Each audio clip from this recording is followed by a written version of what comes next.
É muito provável que você conheça a empresa Yamaha por algo que eles são excelentes. Extremamente excelentes. Mas hoje você irá entender a história completa da Yamaha. E para ser ainda mais preciso, Yamaha não é nem sequer o nome inicial dessa empresa. Uma coisa que eu te recomendo já desde o início é que você não pule nenhum minuto desse vídeo, porque realmente, para entender a história moderna da Yamaha, você precisa entender o passado dessa empresa, que eu posso te garantir é cheio de surpresas.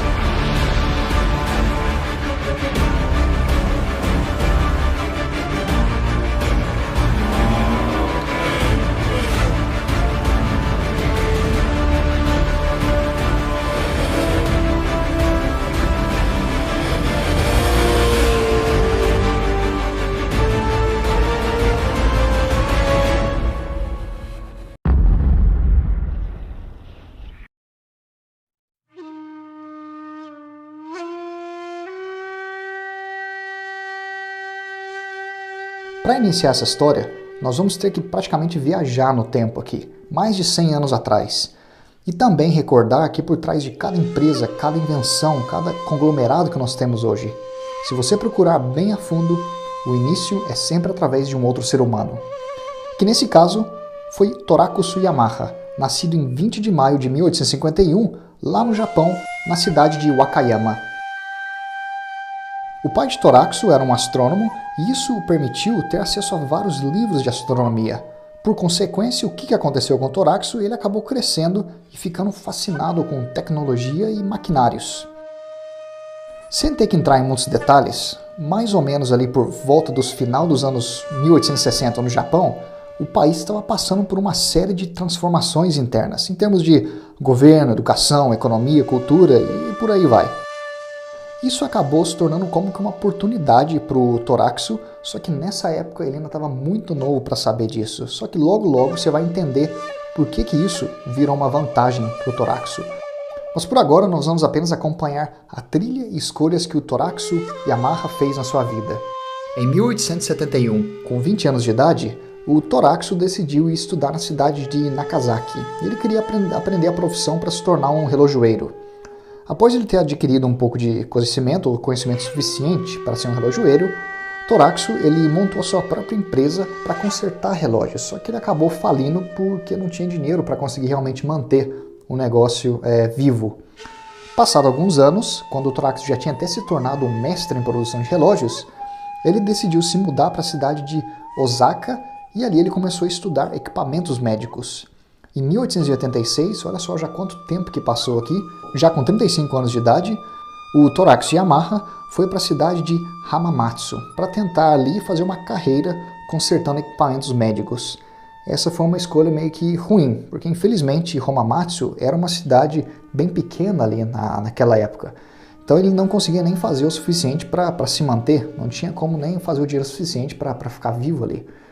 O que ele fez com essa dificuldade? Ali então o jovem senhor Yamaha também tinha que fazer trabalhos meio que paralelos. O que ele estava fazendo? Ele estava consertando relógios, uma coisa que ele tinha aprendido anteriormente, e também ele estava trabalhando até puxando carrinhos Sikisha. É aquele carrinho que uma pessoa monta atrás e você puxa. O que ele fazia? Ele estava transportando o diretor de um hospital da região. Agora aqui você vê como que algumas vezes você precisa ter um pouco de sorte. Com o conhecimento técnico que ele tinha adquirido consertando relógios e também consertando aparelhos médicos, uma escola ali da região, que era uma região muito pequena, pediu para que o Torakusu tentasse consertar um órgão musical que tinha na escola que estava quebrado. O senhor Yamaha aceitou a oferta da escola e ele conseguiu sim descobrir que o problema do órgão eram duas molas que estavam quebradas.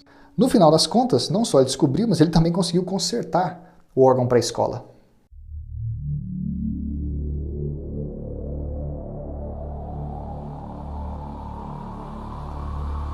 Agora acredite se quiser, mas a história da Yamaha inicialmente não tem nada a ver com motos. Enquanto o Torakusu estava consertando esse órgão para a escola, ele viu ali meio que uma oportunidade. Já que ele tinha o órgão aberto na sua frente porque ele estava reparando, ele decidiu meio que copiar, fazer um diagrama do órgão, para que ele depois pudesse fazer o seu próprio instrumento musical. Com esse diagrama em mãos em 1887, trabalhando em um pequeno quarto com um de seus colegas de trabalho, o Sr. Yamaha conseguiu produzir o seu primeiro protótipo de órgão. Então, o Sr. Yamaha ele queria apresentar esse órgão, obviamente, para alguém que tivesse influência. Então, o que ele fez? Ele levou o órgão para o Instituto de Música do Japão. Só que tinha um problema, esse instituto ficava a 250 quilômetros de onde ele estava. Como que ele transportou isso? Ele transportou o órgão nas costas mesmo, ou melhor dizendo, utilizando uma daquelas varas de ombro. Só que no final das contas eles conseguiu levar o órgão. Chegando lá, ele conseguiu apresentar o seu órgão, só que má notícia. A recepção foi terrível pelos professores. Os professores do instituto disseram que o órgão foi criado de maneira péssima. Entretanto, o Sr. Yamaha ele conseguiu fazer uma coisa muito interessante. Ele conseguiu chamar a atenção. É isso que ele fez. Você tem que imaginar que naquela época, todos os órgãos musicais do Japão eles tinham que ser importados. Isso quer dizer, esse homem ele não fez apenas o seu primeiro órgão. Ele fez o primeiro órgão do Japão, feito realmente ali dentro do seu próprio país. Com esse interesse, o que os professores fizeram? Eles permitiram, ou eles convidaram o Torakusu a assistir aulas na Universidade de Música para aperfeiçoar suas técnicas, aprender mais sobre afinamento e também sobre teoria musical. O Sr. Yamaha foi capaz de construir já o seu segundo órgão ainda no mesmo ano, isso foi em 1887, só que dessa vez a reação dos professores foi completamente diferente. Seu segundo órgão foi considerado tão bom quanto os importados. Por consequência dos bons comentários, o Torakusu Yamaha recebeu uma ordem para já produzir 7 órgãos já logo de cara, olha só que sorte.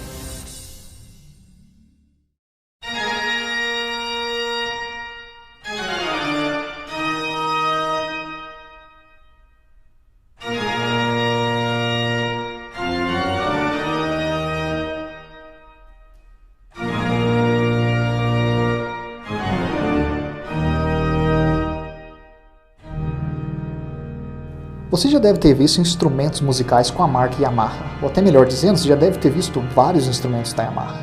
Só que no começo, a empresa não se chamava Yamaha. Em 12 de outubro de 1887, o Torakusu ele fundou a empresa chamada Nippon Gaki, que inicialmente era focalizada na produção apenas de órgãos musicais. Para que realmente você entenda a linguagem desse vídeo, você pode considerar que a partir de agora, toda vez que a empresa Nippon Gaki for mencionada, isso nada mais é que o primeiro nome da empresa Yamaha. É a mesma empresa, apenas que o nome inicial era diferente. Em 1889, 2 anos após a fundação da empresa Nippon Gaki, o ministro de Educação do Japão, olha só onde que a atenção desse cara chegou. O ministro de Educação pediu ao agora presidente da empresa Nippon Gaki, que é o Sr. Torakusu Yamaha, para averiguar o sistema administrativo e condição dos instrumentos musicais das escolas do Japão. Nesse mesmo ano, você pode imaginar, a empresa Nippon Gaki vendeu quase que 250 órgãos para várias escolas dentro do Japão. Por mais que eu acredite ou queira acreditar que os primeiros produtos musicais da Yamaha fossem bons, sem dúvida alguma, é uma mão na roda imensa se você tiver também o governo do seu país tentando te ajudar a ter sucesso.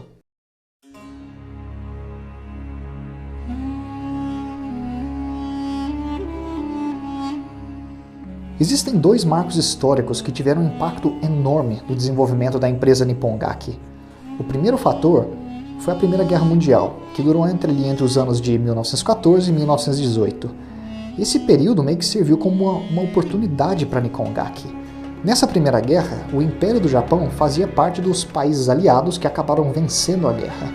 E um dos inimigos do Japão era o Império Alemão, que também era um império muito forte na produção de pianos, harmônicas, órgãos e praticamente muitos outros instrumentos.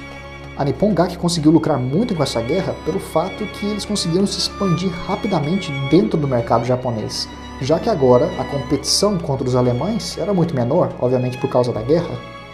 Certo, mas agora nesse ponto você pode estar se perguntando onde é que está o fundador da empresa? Onde é que está o Torakusu Yamaha? Infelizmente, o Sr. Yamaha ele veio a falecer no ano de 1916, quando ele tinha 65 anos de idade. E por mais que seja uma coisa triste, a verdade é que a morte é algo inevitável para todos nós. Mas o que não é nada triste é o fato que o Sr. Yamaha ele conseguiu, com 65 anos aqui na Terra, estabelecer a base, o DNA da empresa Nippon Gaki, que décadas mais tarde serviria para criar a empresa Yamaha que você conhece. Só que esse trabalho de criar a Yamaha vai ficar na mão de gerações futuras, não foi na mão do fundador. Terminada a Primeira Guerra Mundial, a empresa começou a se expandir rapidamente. Ali já por volta do ano de 1920, eles já estavam contando com 1.000 funcionários, eles já estavam produzindo mais de 10.000 órgãos e 1.200 pianos por ano. Então você vê o nível da expansão que essa empresa teve. A empresa estava batendo seus recordes de venda e tudo parecia que estava indo muito bem.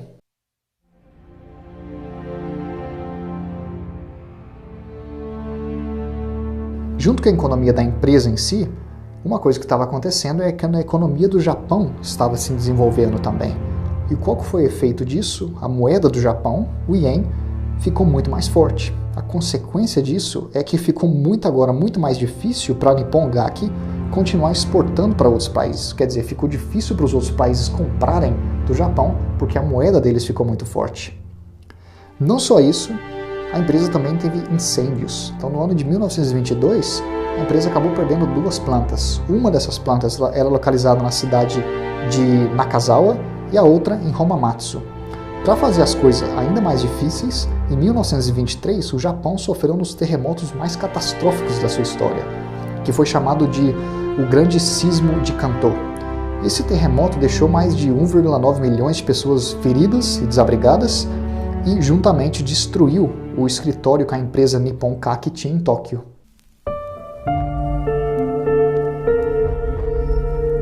O que você está prestes a assistir nessa seção do vídeo retrata ações e um período da empresa Nippon Gaki que até hoje a própria Yamaha prefere tentar apagar, ou pelo menos eles não gostam de mencionar nada a respeito desse período. Por isso que é até difícil encontrar qualquer informação oficial disponível pela própria Yamaha. Informações mais detalhadas podem ser obtidas, por exemplo, se você tiver interesse, em livros como A Guerra Japonesa de Motocicletas, a história de uma indústria. No início dos anos de 1920, com o crescimento de vendas, o crescimento da distribuição da empresa, capacidade de engenharia, a Nippon Gaki começou a produzir produtos que eram altamente avançados, como por exemplo hélices que eram especiais para aviões de caça. Isso quer dizer que a empresa começou a se envolver mais com o governo e com a indústria bélica. Com a invasão japonesa de Manchúria em 18 de setembro de 1931, a demanda por hélices aumentou drasticamente e a Nippon Gaki começou a produzir hélices de metal por ordem do exército japonês. O negócio saiu tão fora de controle, ou dependendo do ponto de vista, sob controle, que após o Japão invadir a China, isso foi em 7 de julho de 1937, a empresa praticamente não tinha mais nem tempo adequado para continuar produzindo instrumentos musicais, se dedicava a capacidade de produção que ela tinha quase que inteiramente para servir o exército. Se não bastasse tudo isso, para fazer o suporte bélico da empresa Nippon Gaki ainda mais oficial, o governo do Japão aprovou uma Lei Nacional Geral de Mobilização. Isso foi em abril de 1938. Essa lei colocou a empresa como subordinada do Exército Imperial Japonês. A Nippon Gaki ainda conseguiu manter uma pequena parte da produção dedicada a equipamentos musicais, mas nesse ponto você já vê que as coisas estavam bem complicadas. Especialmente se você considerar que nesse ponto a gente está quase chegando na Segunda Guerra Mundial. Exatamente. Agora você pode imaginar a situação que os empregados dessa empresa se encontravam, ou até mesmo me pergunto, se o fundador tivesse vivo, se o Toraxu Yamaha tivesse vivo, o que ele pensaria do rumo que a empresa tomou? Agora, já no meio da Segunda Guerra Mundial, isso foi em 1943, a empresa precisava descobrir um modo para automatizar a produção de hélices de metal. Agora que eu vou te dar uma outra surpresa.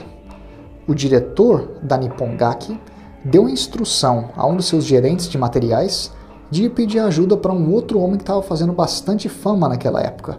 Esse homem era o Soichiro Honda. Exatamente, o Soichiro Honda que eu estou me referindo aqui é o fundador da empresa Honda. Dá para acreditar ou não? Falando nisso, eu recomendo, se você não assistiu ainda, eu tenho aqui no canal o vídeo sobre a história da Honda, que acho que vai te dar uma ideia melhor da contribuição do Soichiro Honda para a indústria de motociclismo. Só para te dar uma ideia do nível de genialidade e engenharia de Soichiro Honda, o processo para fabricar uma hélice de avião 5 anos antes dele ter sido convocado para ajudar, levava uma semana inteira. O Soichiro Honda vem e desenvolve um processo de produção que usinava a face de 2 hélices ao mesmo tempo em apenas 30 minutos. Brincadeira ou não? Eu não vou estender ainda mais a história sobre o envolvimento da empresa Nippon Gaki com o governo e com guerra, porque essa não é a ideia do vídeo. E também eu acredito que não seria justo para qualquer um de nós aqui no conforto do século XXI analisar o passado dessa empresa em tempos que eram tão tumultuados. Quer dizer, essa empresa teve que passar por 2 guerras mundiais e também ficou sob uma forte influência do governo japonês. O que é importante você saber até aqui é que a empresa conseguiu sobreviver ao período de guerra e finalmente, agora sim,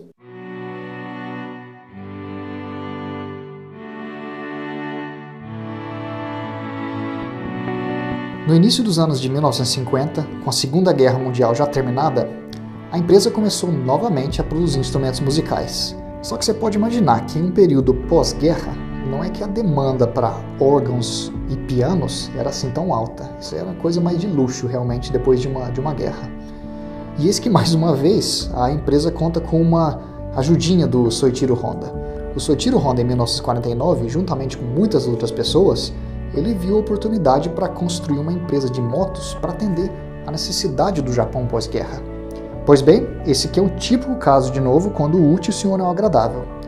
A Nippon Gaki ganhou uma vasta experiência de engenharia mecânica durante a Segunda Guerra Mundial, tinha à disposição maquinário completo para produzir peças metálicas e tinha o dinheiro também, tinha a parte financeira para poder construir uma empresa.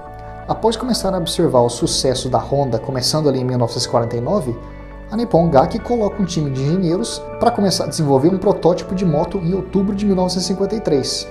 A empresa era capaz de produzir sem nenhum problema seus próprios tanques de combustível, virabrequins, cárteres, bielas, cilindros e por aí vai. Em menos de um ano, isso foi em agosto de 1954, a equipe de engenheiros produziu a sua primeira moto, que foi batizada de YA1, YA1. Isso aqui foi uma homenagem ao fundador da empresa. Era uma moto com motor de 2 tempos, 125 cilindradas, 1 cilindro e refrigeração a ar. Essa moto foi até apelidada de Libélula Vermelha, por causa do formato e também da cor que a moto era disponível. Só que é necessário fazer um pequeno comentário aqui a respeito sobre essa motocicleta. Essa aqui é a foto da YA1, ou a YA1. Essa foto que eu vou te mostrar aqui agora é a RT-125. E essa moto aqui era da empresa alemã DRW. Agora você me diz aqui nos comentários se você vê alguma semelhança entre essas duas motos.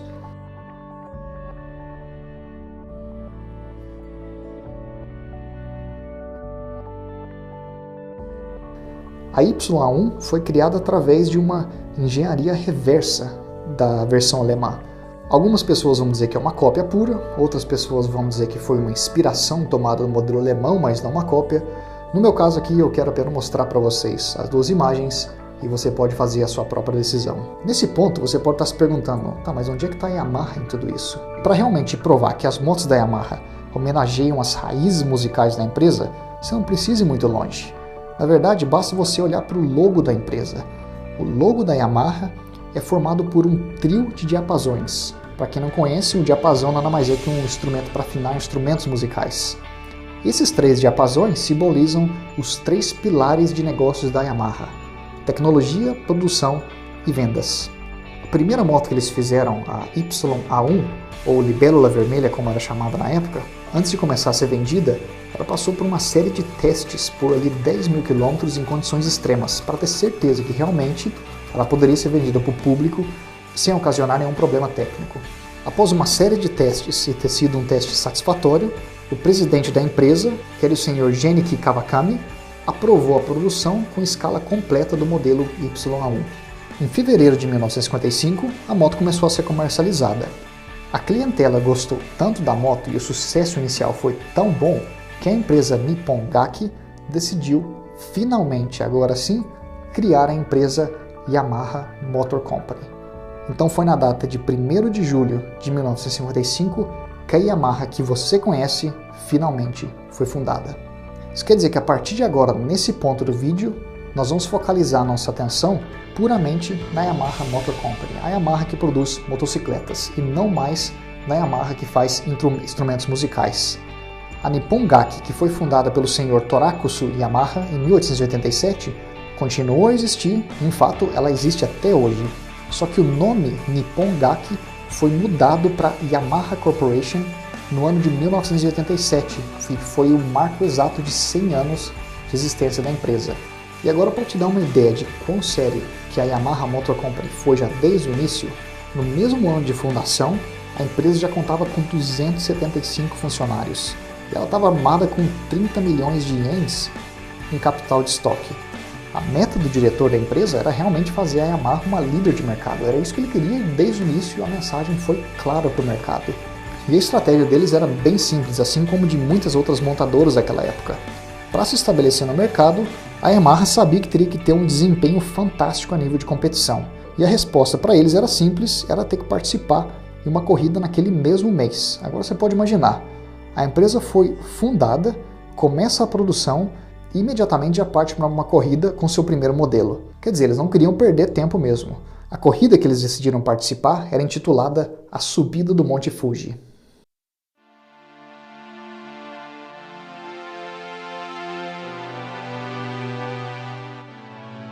O time de corrida da Yamaha tinha uma vantagem enorme.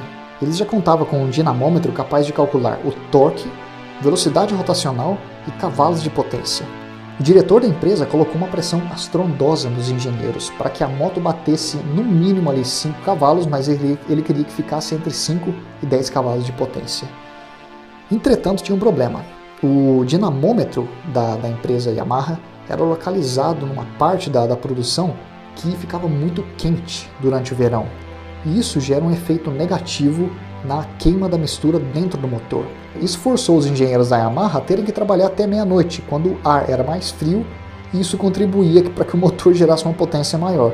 Como consequência, o pessoal estava indo para casa ali frequentemente por volta das 2 da manhã. Alguns dias antes da corrida, a estratégia da Yamaha foi completamente diferente. Enquanto os pilotos das outras montadoras chegavam mais cedo para ir praticar, os pilotos da Yamaha ficavam ali de boa, relaxando, tomando uns refrescos. A Yamaha, a estratégia deles, a ideia por trás disso, é que eles não queriam correr o risco que as suas motos iriam ter um problema técnico aleatório antes da corrida. Entretanto, o time da Yamaha, eles tinham um truque escondido ali na manga. O time técnico da Yamaha, eles trouxeram consigo um dinamômetro móvel para o local da corrida. Esse dinamômetro ele ficou escondido até o dia da corrida, quando de repente o time técnico começou a fazer vários testes e regular os motores das motos que iam participar na corrida. Isso quer dizer, não interessava a altitude, não interessava a temperatura, a Yamaha simplesmente conseguia ajustar o motor na hora para obter a máxima potência daquele motor. Quando as outras montadoras notaram a estratégia da Yamaha, os caras ficaram petrificados. A estratégia da Yamaha funcionou. Já na terceira corrida, que foi em 10 de julho de 1955, agora você tem que lembrar, a empresa Yamaha foi fundada em 1º de julho de 1955, então isso são 10 dias mais tarde, 10 dias de empresa. A Yamaha, com seu piloto Okada Teruo, ganhou o primeiro lugar na competição de 125 cilindradas e outros 6 pilotos da Yamaha terminaram entre os 10 primeiros. Então você imagina o sucesso que essa moto fez já desde o início. Apesar da YA1 ter sido uma moto relativamente cara para aquela época, as suas vendas continuaram a crescer e a Yamaha se estabeleceu como uma grande montadora de motos e também uma grande competidora do Grand Prix de motos. A gente teria que dedicar um vídeo completo só para cobrir todas as vitórias da Yamaha. Só para te dar uma ideia, em 2017 a Yamaha conquistou 500 vitórias no Grand Prix de motos quando você olha em todas as categorias combinadas. Mas para não deixar esse tópico completamente de lado, aqui vão algumas dessas vitórias.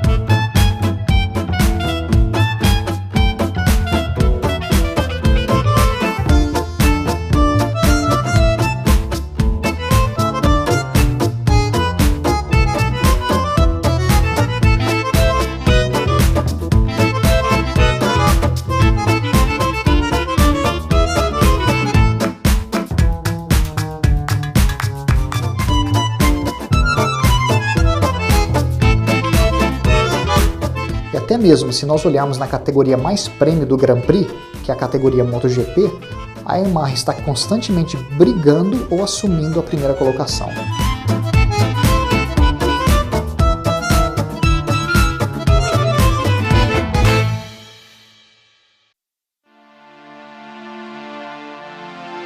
Hoje, a Yamaha Motor Company tem mais de 50 mil funcionários e é a segunda maior produtora de motos do mundo. O portfólio da empresa também expandiu drasticamente e a empresa hoje produz não só motocicletas, mas como scooters, barcos para lazer, barcos para pesca, quadriciclos, carrinhos para golfe, geradores de eletricidade, bombas d'água, motos de neve, veículos aéreos não tripulados e a lista continua. E é claro que não só isso, nós temos também, a gente não pode esquecer, tem a Yamaha que produz instrumentos musicais, que é uma coisa à parte dessa empresa. Pessoalmente, eu acho que a contribuição maior da Yamaha, por mais que eles não sejam a maior montadora de motos do mundo, é realmente a questão que eles estão sempre testando os limites da indústria, eles estão sempre puxando para trazer mais inovações para o mercado e quem beneficia disso somos nós, os motociclistas. E eu acho que eu tenho um exemplo muito bom para mencionar aqui. Recentemente você deve ter visto que a Yamaha anunciou a Niken, que é tipo uma motocicleta com duas rodas na frente.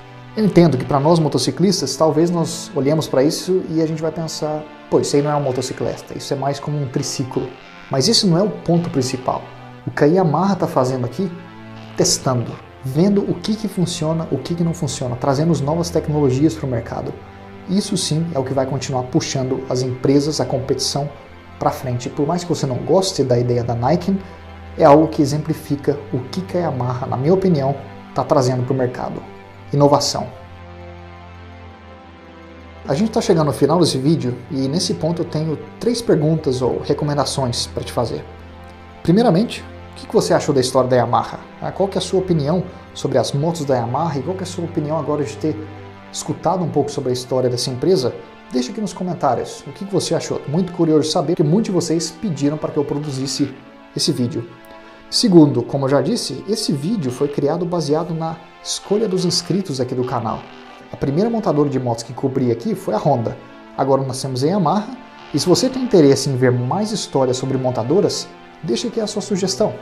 E finalmente, esses vídeos levam dezenas de horas de pesquisa e edição para que eu possa fazê-los. Se você gostou, deixa aquele like para dar uma força aqui para o canal. Inscreva-se, assim você não perde vídeos futuros que eu vou postar. E o mais importante de tudo, galera, eu espero que você possa compartilhar esse vídeo com pessoas que você acredite que tenham interesse. É isso que garante que o canal continue crescendo e que mais vídeos desse estilo serão produzidos. É isso aí, galera. Nos vemos em breve.